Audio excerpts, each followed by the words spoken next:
Exponential functions. So throughout all of the sciences and business, one of the most important and commonly applied functions is the exponential function. So today what we're going to learn is very important and applicable to business. The general form that we're going to be working with when I refer to an exponential function is that y is equal to a to the x. Okay, so as you can see from this form, this is different than all the functions that we've been working with so far.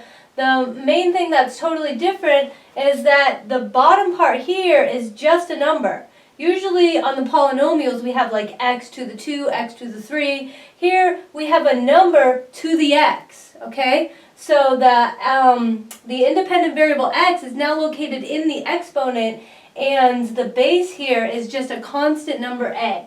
Okay, so that number a we refer to as the base is greater than 0. It has to be something that's greater than 0, and it also cannot be something that's equal to 1.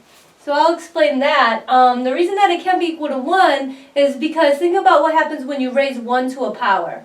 Like 1 to the 2, 1 to the 3, 1 to the 4. Those are all 1, and that's never going to change. So that's why using a base choice of 1 wouldn't make any sense, because we would always just get 1.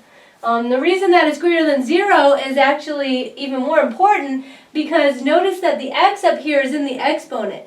Sometimes that exponent is going to be a fraction, like for instance a half. And when you raise something to the half power, if you recall, that means that you're square rooting it.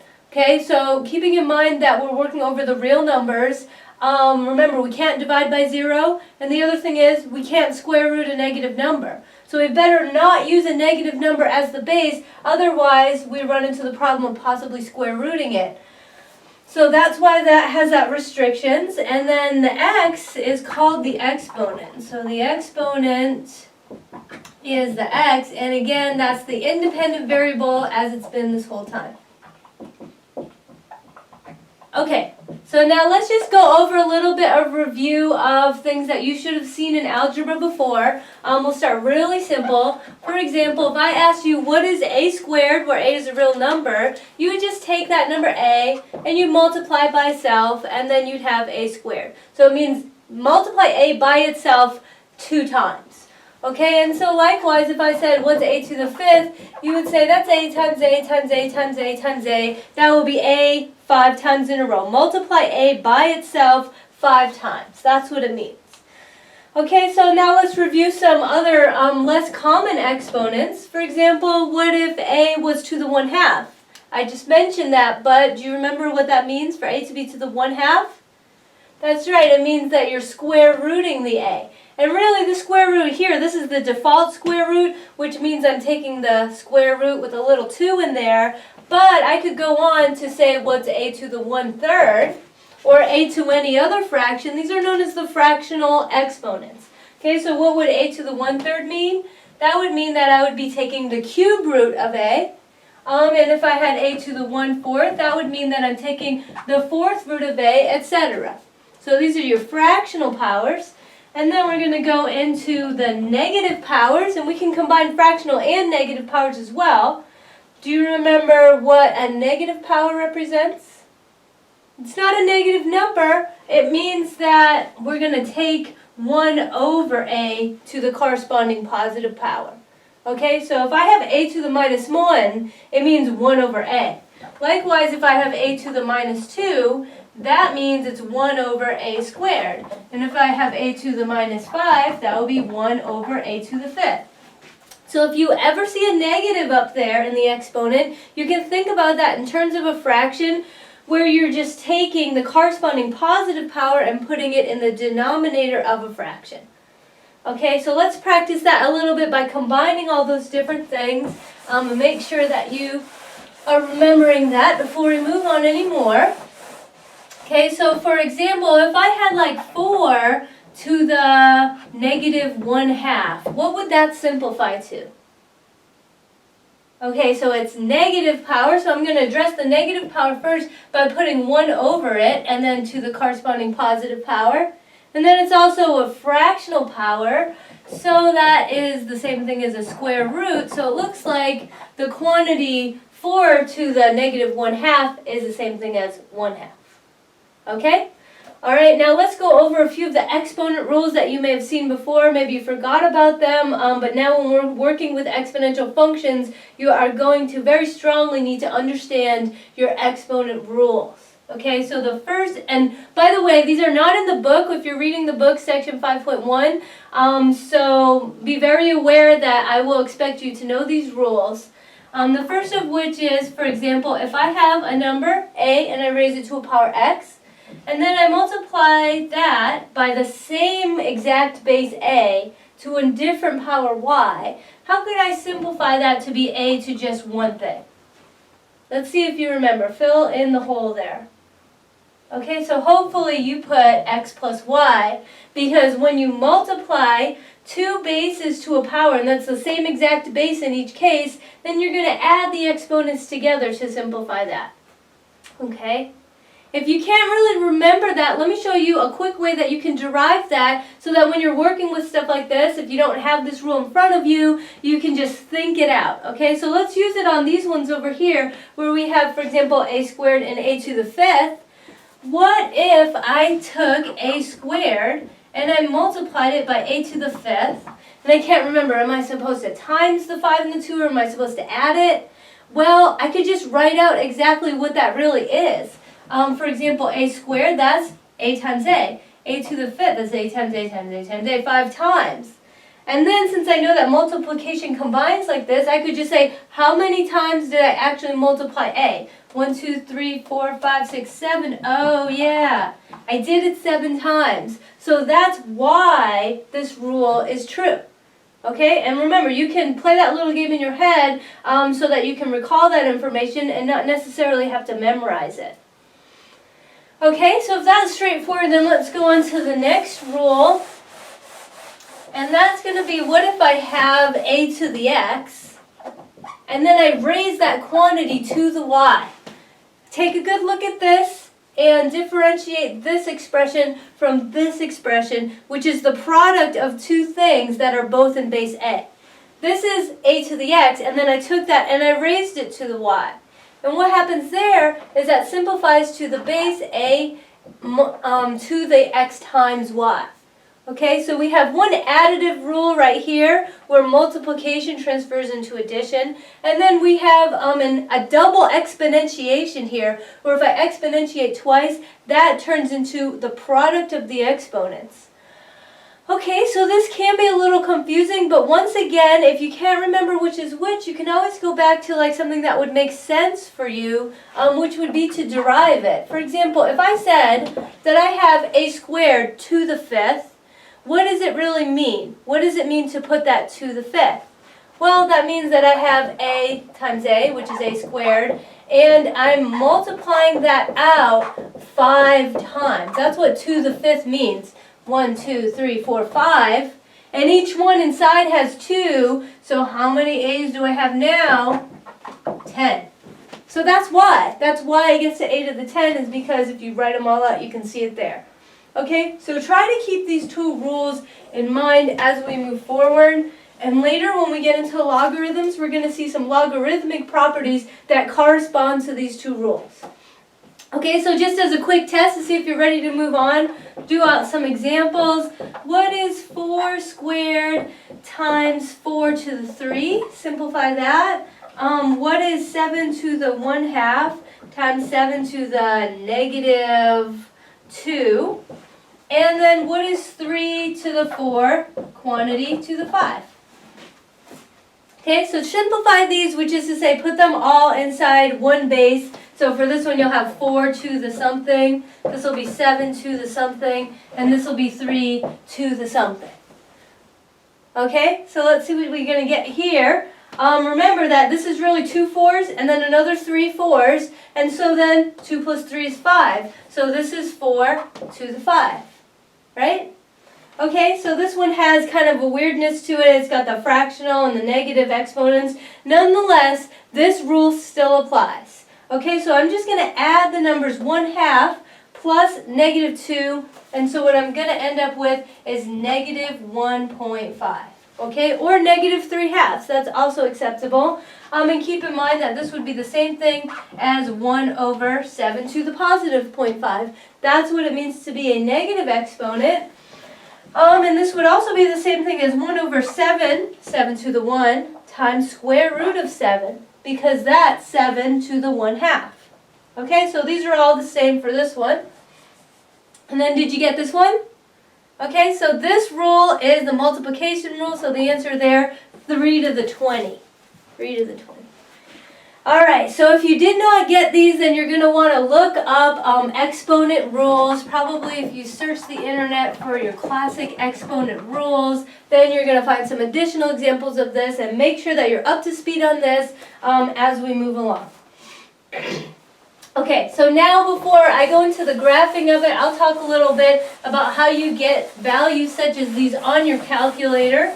You're probably a lot of times using your calculator alongside your pencil and paper work. So on your calculator, the powers are, let's see, you get powers using the caret button. Okay, so the powers use the caret button. So for example, if I really wanted to know what is 7 to the negative 1.5, what I'm going to type on my calculator is 7, which is the base, and then I'm going to caret that.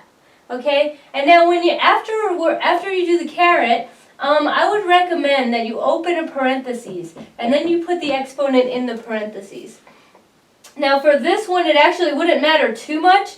But, for example, if instead of 1.5, if I had actually written that as 7 to the negative 3/2, then you would want to very carefully do 7 caret, open the parentheses, and then put a negative 3 over 2 and close the parentheses. Because of the order of operations on a calculator, depending on what type of calculator you have, you want to make sure that it exponentiates to this entire fraction. For example, as opposed to doing 7 to the negative 3 and then dividing that quantity by 2. So it's better safe than sorry. Just use the parentheses there and you'll definitely get the right answer. Okay, so now let's move on to look at what the graphs of exponential functions look like. And keep in mind that these functions are very, very prevalent inside Chapter 6, the Mathematics of Finance. And in all the sciences really, so it's very important for us to visualize the graph of y equals a to the x. Okay, what is this graph going to look like? Well, really there's two possibilities of things that it can look like, and it all depends on the base. We know the base has to be greater than 0 because we want to avoid square rooting a negative number, so we can't put a negative number down there. But there's a big difference between the two cases if a is less than the number 1 or a is greater than the number 1. Okay, so let's just think about this in terms of numbers. Like if I had a base which was 4, if I do 4 times 4 times 4 times 4, it's getting bigger and bigger and bigger every time. Okay, so here's 4 to the 0, which is 1, and then 4 to the 1 would be 4, 4 to the 2, 16, 4 to the 3, that would be 64. It's growing. This is what we call exponential growth. Exponential growth. So whenever the base a is greater than 1, when you multiply a number that's greater than 1 times itself, it gets larger and larger. Okay, so comparing that to this other case, what do you think this one's going to look like? Now the base is less than 1, so let's think of an example such as the number 1/2. If I took the number 1/2 and times it by a half, it goes to a quarter, it goes down. Then if I times that by a half, it goes to an eighth, then a 16th, and it's getting smaller and smaller and smaller, actually tending towards 0. So that's what it looks like, although it still goes through 0, 1. That's what it looks like if the base is less than 1. And in this case, instead of calling it growth, we're going to refer to it as exponential decay, because it's decaying. If you've ever heard of that in like forensic science or carbon dating, the decay rate of a chemical or the half-life, it gets slower and lower and lower as time moves on. Okay, so those are the two different instances if you're trying to graph y equals a to the x. And now let's take that and look at some concrete examples for values of a and see what their graphs would look like. Okay?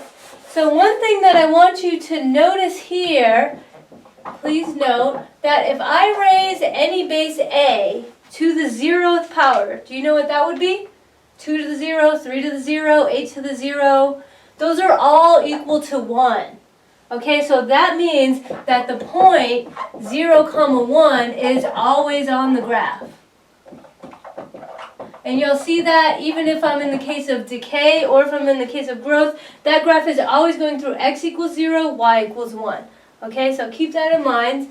And now, for example, let's try to look at some graphs of maybe 4 to the x, or 1/5 to the x, or maybe 7 to the minus x.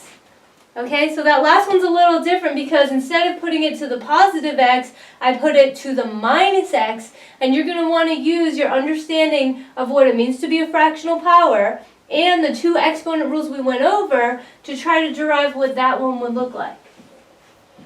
I'm just going for some rough sketches here. You see, I'm not even really going to put tick marks on my graph, but I do know that each one of these things is always going to go through the point 0, 1. So its y-intercept is always 1. Okay, so 4 to the x, well, that's a base that's larger than 1. So that one's going to be our exponential growth case. And you can see that for positive x, it gets bigger. But for negative x, it's actually getting smaller and smaller and smaller, tending towards 0. Okay, and then if my base is less than 1, the opposite thing happens there, where if my x was negative, it would get bigger and bigger, but for positive x, it gets smaller and smaller, tending towards 0. So these two cases where the exponential growth versus exponential decay, they're kind of like the flip side of each other. Okay, and what if I give you one like this, where the base is greater than 1, but the power is negative? Is it going to be growing or decaying? Let me rewrite it in terms of something to the x, and 7 to the minus 1 is 1 over 7, so this is actually the same thing as 1 over 7 to the x, and since 1 over 7 is a number less than 1, that's going to be an exponential decay case. Okay, so that's what some of those graphs look like. Now let me give you some examples of how this shows up inside of business applications. And so you'll just start to appreciate the usefulness of it. And again, when we get into the mathematics of finance, this stuff is just completely invaluable. This is how banks are calculating all of your compound interest rates, is with exponential equations. So this is really important. Okay, so let's get into some applications in business, and my first one will be something about investing money. Okay, so let's say that we have a safe type of investment and it gets 10% per year. Okay, so that means that if I start out at year 0, when I just put my money in, let's say I put $100 into the safe investment that gets 10% a year, how much money am I going to have in year number 1? My $100 turns into $110. That's right, I made 10%, so I made $10, and that gets put in my account, so now I have 110. Okay, and then we go into year 2. Now I've got 110 in the account. Okay, so if I grow that 10% over the next year, what does that turn into? Let's see, 10% of this is $11, so I'm going to make $11 this year, whereas the year before I only made $10. So money is growing, compounding upon itself, and it's growing exponentially. So this 121 comes from the fact that I had 110 and I made $11 in interest. Okay, this 110 comes from the fact that I had $100 and then I made $10 in interest. Okay, so this is what we call compound interest, and this is actually an exponential model. It is? Let me see, I wonder what the base is for this model. Can you guys help me to think about how I could describe the growth of my $100 over time and figure out what the base is? Let's say that y is equal to a to the x, okay? So let's have this type of function represent my growth. Okay, so that means that every year, well actually I started with $100, so let me put the $100 right here, out in front. Okay, so I start with my $100, and then I'm going to have some base to the x power. Let's see. What did I multiply this 100 by? What actual number did I times this by to get 110? It was 10% interest here, that's true, but I also had to add in the fact that I had $100 here, okay? So this is the $100 I started with plus the 10% I made. So really, I multiplied this by 1.1. The 1 represents the $100 that I had, and the 0.1 represents the 0.1 decimal representation of my investment's growth. So I times it by 1.1, and you can check it on your calculator that if you take 110 and you times that by 1.1, then you're going to get 121. So you see, if I have something that grows 10% a year, I'm always timesing it by 1.1. So that means the function that would represent how much money I have in the account is $100 that I started with, and then 1.1 to the x, okay? So every year I increase it by multiplying it by 1.1, and once I recognize this form and understand it, then let's say I want to know what's going to happen in, I think I calculated this for 25 years out. This is a pretty safe investment. The APY is not going to change on this, so what happens if I leave it in there for 25 years? 25 years later, okay, so this way I would have to say year 1, year 2, year 3, year 4, and I really don't feel like calculating everything between 1 and 25, and that's why I derived the mathematical exponential form. That way I can just evaluate this, and for practice you might want to evaluate this on your calculator right now. You plug in x equals 25. On your calculator, let me show you how I did this on my calculator. I said, what's 100 times the quantity 1.1 caret 25. Okay, I have a little bit extra parentheses that I need for this case, but it's good to get in the habit of using those because later, as we move on, you're going to see those things get a little more complex. And so eventually that, you can type that in and you should evaluate it to $1,083.47.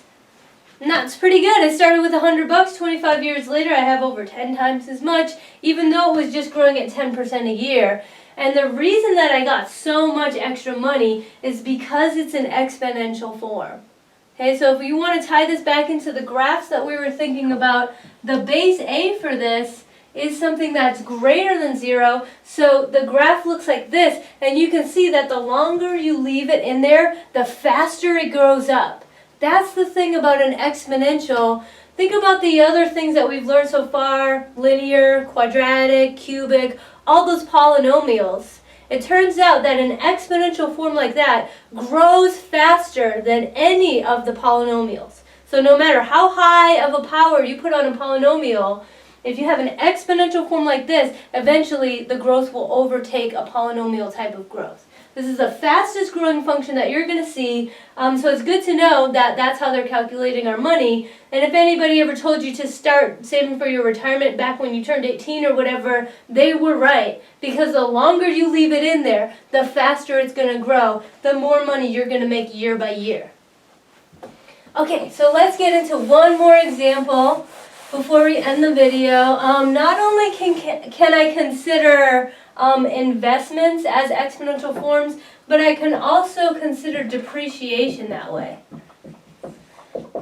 So before we talked about linear depreciation, where let's say I have a car and the value of my car goes down by $1,000 every year, but that's not realistic. That's not actually how it goes down, because if you think about it, after a while, then your car would be worth negative money. So that doesn't even make sense. Actual depreciation models, a more accurate one, is, let's say it goes down by a certain percent each year. Just like how this one went up by 10% each year, let's say that my car value goes down by a constant amount each year. Let's say it goes down by 8% per year. Okay? And it starts, the original price was, let's say, $10,000 for that car. Okay, so in year 0, it's worth $10,000. Year 0, $10,000. And then let's see, you just calculate this in your head. How much is it worth on year 1 if it went down by 8%? How much did it go down by? $800, right? Because 8% of 10,000 is $800, and so it's worth $9,200. That's how much I have left, $9,200. Okay, and then on year 2, now I'm going to take the $9,200 and I'm going to calculate what's 8% of that. And then I'm going to take that away from the price. Turns out that it went down by $736, and so now it's worth $8,464. Okay, this is actually a more accurate type of model for depreciation because it's always going to go down by 1%. So really, it's never going to be worth a negative value. It's just going to get lower and lower and lower and then tend towards 0, just like we saw the exponential forms with a base that's less than 1. It started at 10 grand and it gets smaller and smaller and smaller. Eventually, it's just going to be worth $0. But it's never going to dip below. Okay, so that makes more sense. But let's make up the model so then we could say what's it worth on any type of year, like after 6 years, 8 years, whatever. Let's try to come up with a model, y equals. And once again, the form is going to be that you have the amount of money that you start with, and then you're going to do some base to the x, where the base here represents the number that you keep timesing it by for every year. Okay, so I know it goes down by 8% per year, and 8% is, if it's going down, we could think about down by 8% right here as negative 0.08. But you know I can't use a negative number in there. I told you guys you can't use a negative number in the base. What are you going to use in the base? Think about what we did last time. Also think about just looking from this number to this number. What number did you times it by? Yeah, you timesed it by 0.92. That's what happened. And really, you could think about 0.92 as being the number 1, where the 1 represents how much you started with, and then minus 0.08. Okay, and you'll see that if you times 9,200 by 0.92, then you'll come about this number here. So really, my base for this one is 0.92, and keep in mind that that was derived by taking the number 1, which is the value of our original thing, and then adding or subtracting in decimal form the amount of constant change as a decimal. So last time we added 0.1 because it was growing 10%. This time we're subtracting 0.08 because it's depreciating, its value is going down by 8%. But you see that you can never put a negative number in here. This number turns out positive, and yet, because I'm subtracting it to represent depreciation, it becomes a base that's less than 1. Okay, so you can see that this is the case where the base is less than 1, and that's why it's going down. Okay, that kind of makes sense. Now, as we move along, we're going to see so many more examples of this. But, oh yeah, to finish this one off, let's just calculate what's the value after 6 years. Okay, so now that we have the model in place, just do a calculator check and make sure that you can plug in x equals 6. What's the value of this car after 6 years? So we're going to do 10,000, multiply that by the number 0.92 raised to the 6th power, and then you should get 606355 rounded off to the nearest cent. So it was worth $10,000 after 6 years, worth $6,000, and that's a more realistic model than the linear depreciation we saw before.